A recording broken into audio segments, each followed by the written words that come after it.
They were told it was impossible, that without the architects of the global financial system, the IMF, the World Bank, their nation would crumble into dust. For decades, they played the game, a hostage in a gilded cage, signing away their gold for aid that only tightened the leash. Then one day they simply stopped. The aid dried up, the foreign experts packed their bags, and the world waited for the inevitable collapse. But what happened next shocked them all. The ground began to shake, not from poverty but from power. A $200 billion roar of machinery, rising from the Sahel itself. This is the story they don't want you to hear.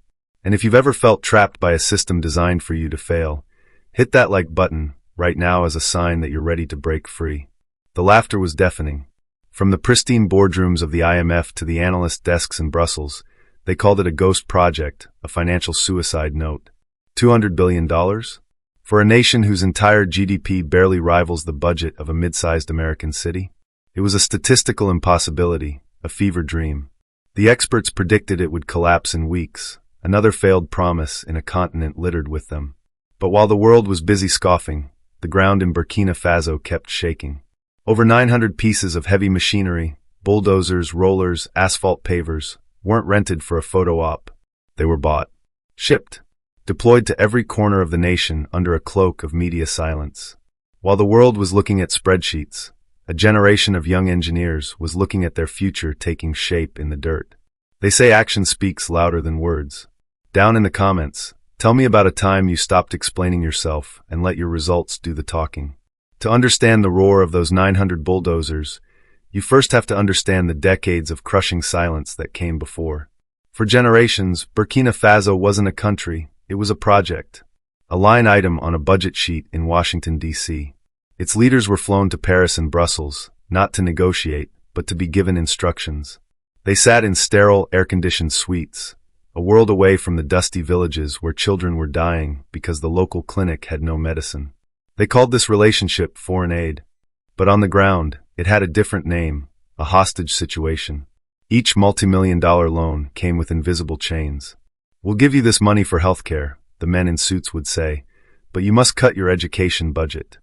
We'll fund your food program, but you must open your doors to our mining corporations tax-free." PowerPoint presentations delivered by pale-faced consultants decided the future of the Sahel. They drew lines on maps, created pilot programs that went nowhere, and flew home, leaving behind a nation drowning in debt and stripped of its most valuable resource, its dignity. The gold and copper were ripped from the earth, flowing out of the country on roads the people themselves couldn't use, leaving behind poisoned water and broken dreams. It was a slow, quiet death by 1,000 reports and 1,000,000 empty promises. Then the military junta arrived. The world screamed coup, imposed sanctions, and pulled the last of the funding, expecting the nation to beg for its return. They offered one last deal, a final insult disguised as help, complete submission in exchange for a trickle of aid. The world held its breath. And in a move that echoed through the corridors of power, the new government gave a one-word answer. No. That single word was a declaration of financial independence more powerful than any treaty.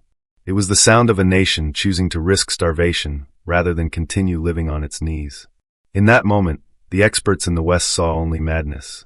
They didn't see the plan that had been secretly forged in the fire of this defiance. They called it Fosso Mebo. And it wasn't a project, it was a reclamation.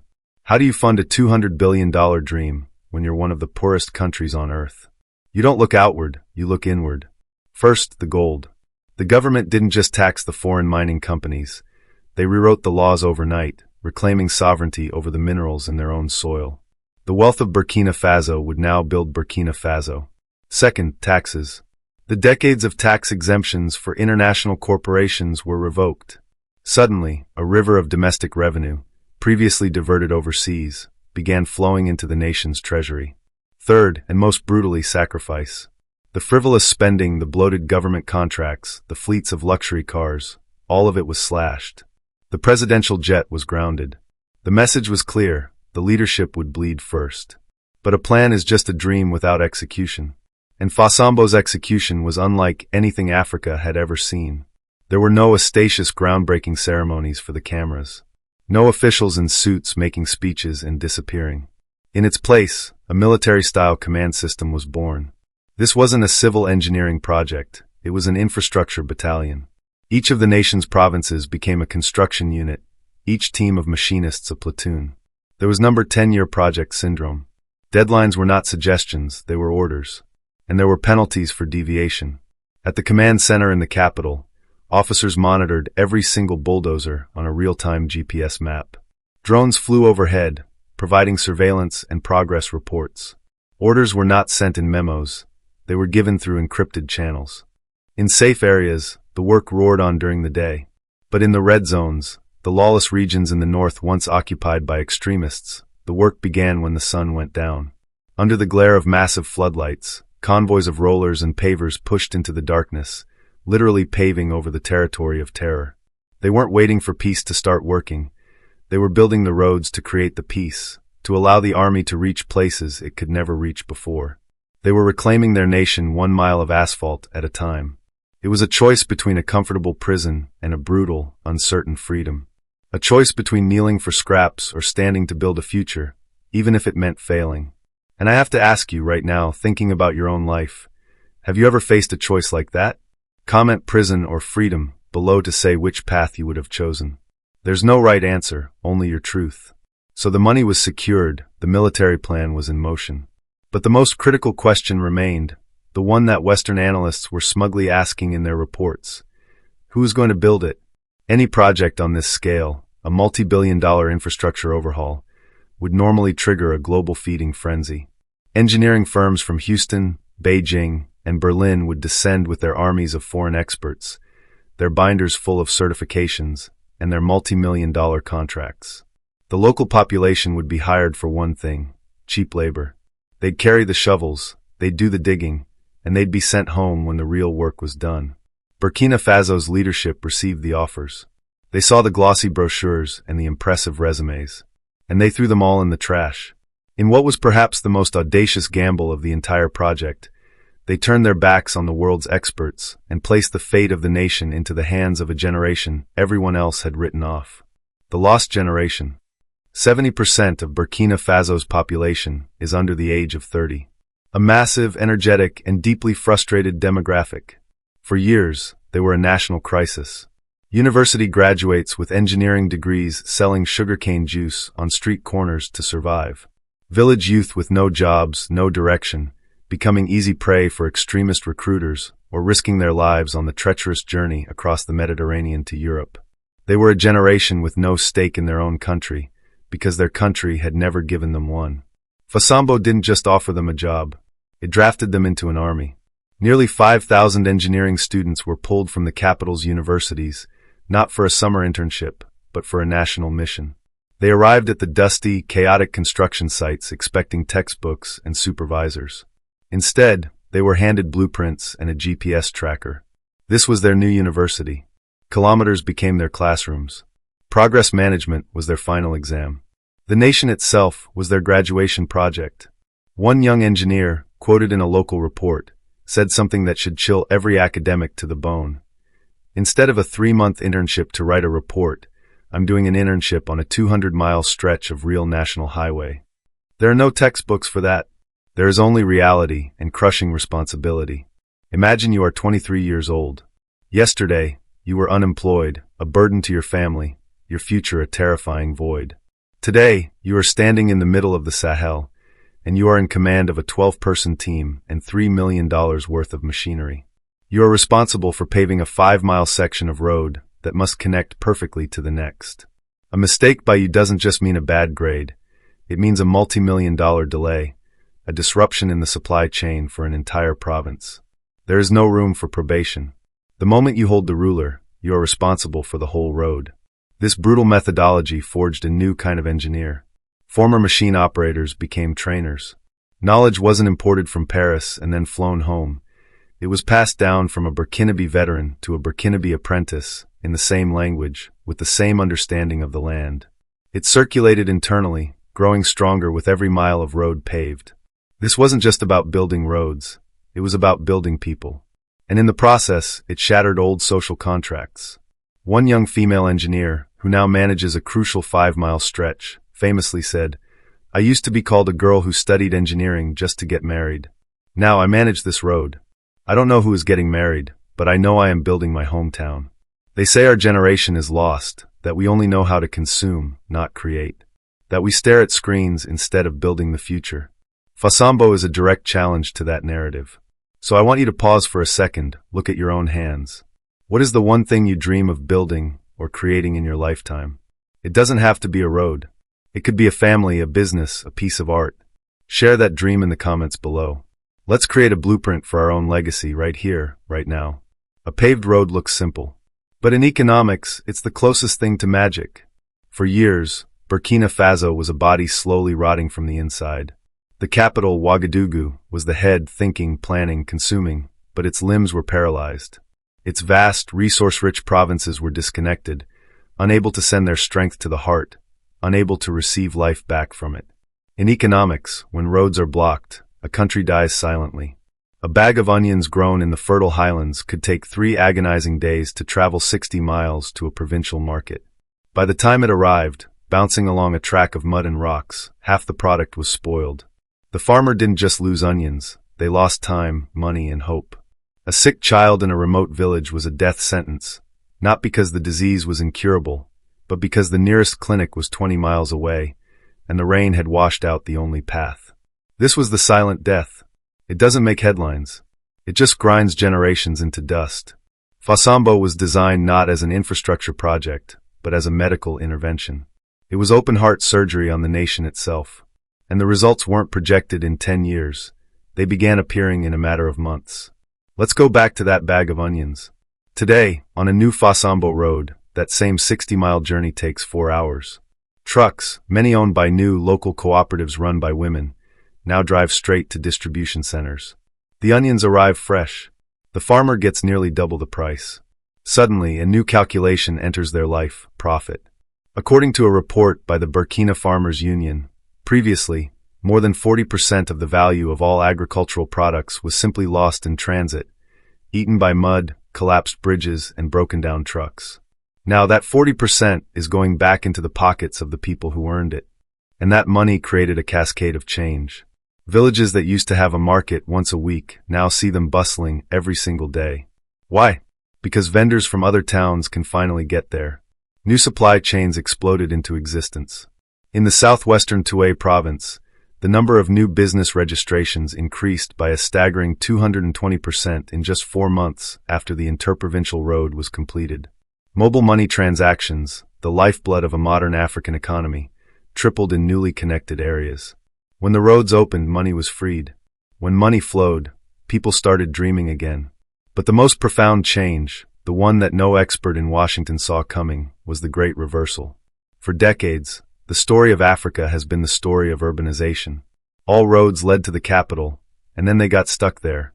The best and brightest were sucked into the city, searching for work that didn't exist, living in crowded slums, their potential choked by scarcity. But Fosso Mebo's roads weren't just spokes leading to a central hub. They were creating a web. And the web began pulling people back. An electrician who had spent 5 years barely scraping by in the capital returned to his home village to open the town's first auto and motorcycle repair shop, now servicing the constant flow of new traffic. Teachers started leaving the overcrowded city schools to take jobs in rural areas where, for the first time, there was a reliable road to get there. Logistics companies moved their warehouses to the outskirts, where land was cheap and the new highways offered clear routes to the entire region. For the first time in over 20 years, according to data from the National Planning Institute of Burkina, the population density in the capital, Ouagadougou, actually decreased. Urbanization was no longer an escape from the countryside, it was a proactive return. The nation wasn't just building roads for cars. It was opening pathways for people to change the entire direction of their lives. A road is a simple thing. It's just asphalt and gravel. But it's also a promise. A promise that you are not forgotten, that help can reach you, and your dreams can reach the world. And maybe you're watching this from a place that feels disconnected, a place the world seems to have ignored. Right now, at this very second, in the comments, just type, "I am here." It's not for me, it's for you. A simple declaration that you exist, that you matter, and that you are waiting for your road to be built. A road is a path, but a path leading to an empty destination is a path to nowhere. The planners in Ouagadougou understood a terrifying truth. If they only built the roads, they would have simply built faster highways for their nation's wealth to escape. The real challenge wasn't about asphalt. It was about deconstructing the entire economic prison their country had been trapped in for a century.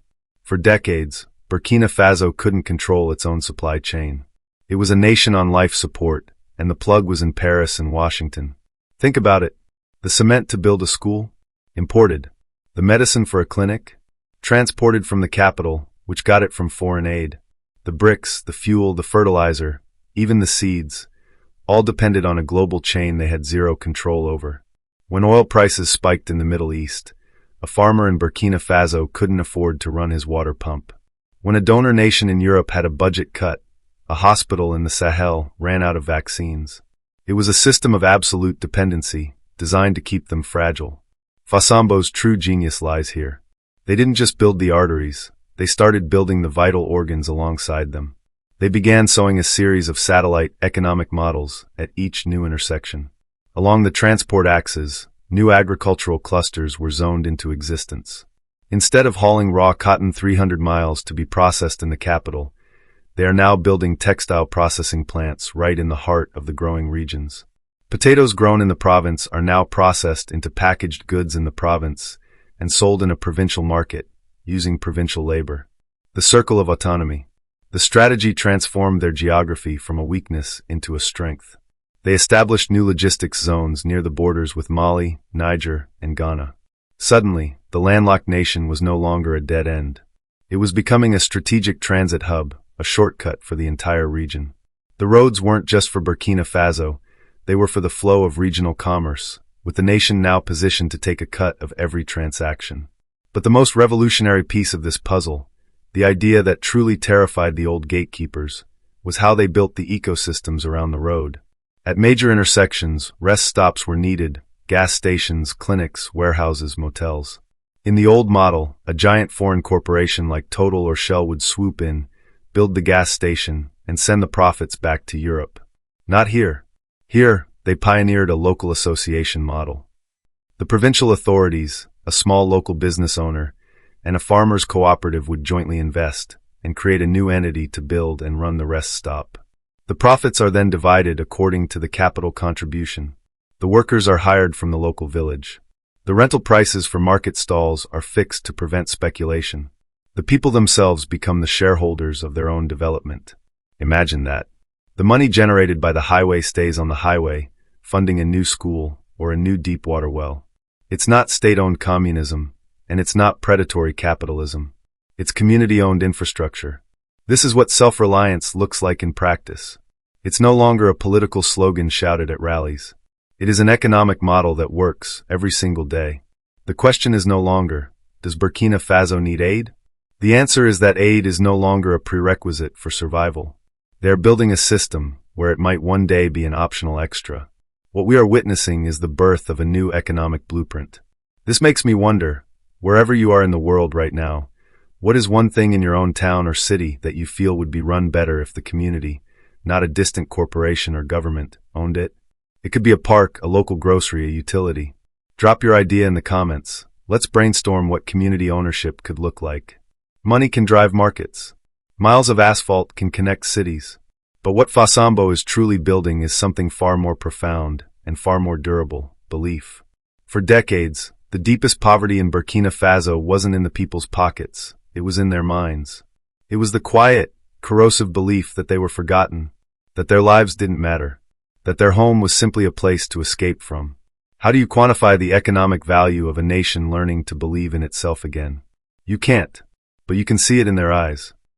In small villages that once had no place on any official map, people are starting to redraw their own psychological boundaries. A new phrase has entered the local vocabulary, a sentence that would have been unthinkable just 2 years ago. We are on the main axis of the future. Think about what that means. These are people who saw themselves as living in the periphery, in the footnotes of their own country's story. Now, because a strip of blacktop runs past their village, they see themselves as central to the narrative. They are no longer the countryside. They are the heartland. A merchant in the town of Zunwayogo said it best. Before, we waited for people to come. Now people ask for directions to get here. This isn't just a statement about traffic. It's a revolution in dignity. Passivity has been replaced by attraction.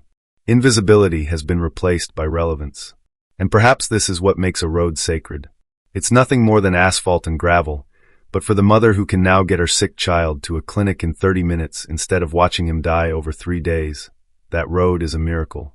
For the children who grew up studying by smoky kerosene lamps, seeing a foreign oil pipeline run through their village while they sat in darkness, the new school with its humming electric lights, powered by solar panels laid alongside the road, is salvation. This is what the project's leaders mean when they say this isn't a challenge to the world. It is an oath to their own people. An oath that no one will be forgotten again.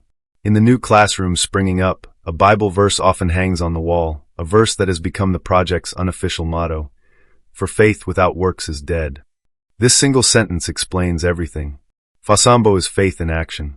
It is the physical manifestation of a people's will to save themselves, written in thousands of miles of asphalt. It is a declaration that they will no longer wait for a savior to descend from the skies. They will be their own saviors. They understand that God or fate or history is on the side of those who stand up and build. This is the story that changes everything. For decades, the world has told one story about Africa, a story of poverty, war, and helplessness. A story that requires a Western hero, an NGO, or a UN resolution to come in and save the day. It's a narrative that breeds dependency, that makes an entire continent a perpetual patient in need of a cure from the outside. Fosso Mebo is a direct refutation of that entire library of lies. It is a story written in sweat, not in a grant proposal. It is a story of self-healing, not of being rescued. Africa does not need saviors. It needs space.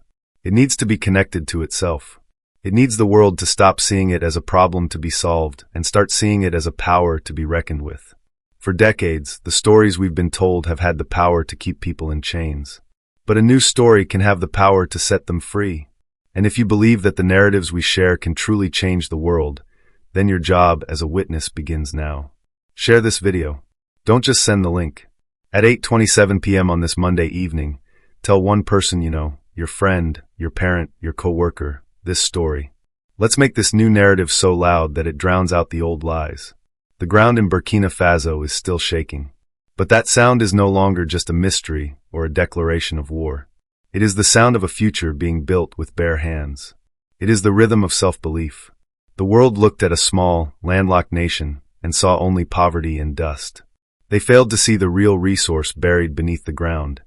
Not the gold, but the unbreakable will of a generation that refused to be the last chapter in a story of failure. Fosso Mebo teaches us a lesson that transcends borders and languages. True sovereignty is not granted in a treaty, it is seized in the mind. True development is not about the aid you receive, but about the future you have the courage to build for yourself. You can wait for the world to give you a green light, or you can become your own. This journey, the story of Fosso Mebo, is not an endpoint. It is a beginning. It is proof that the most powerful force on earth is a determined people who have decided to believe in themselves. These are the stories that shift the world, and there are so many more of them, hidden in plain sight, waiting to be told. If you believe that a nation or a person doesn't need saving, but simply needs to be believed in, then join this mission. Hit that subscribe button, not just to watch more videos, but to build a community that champions these stories of human will. Together, let's change the narrative.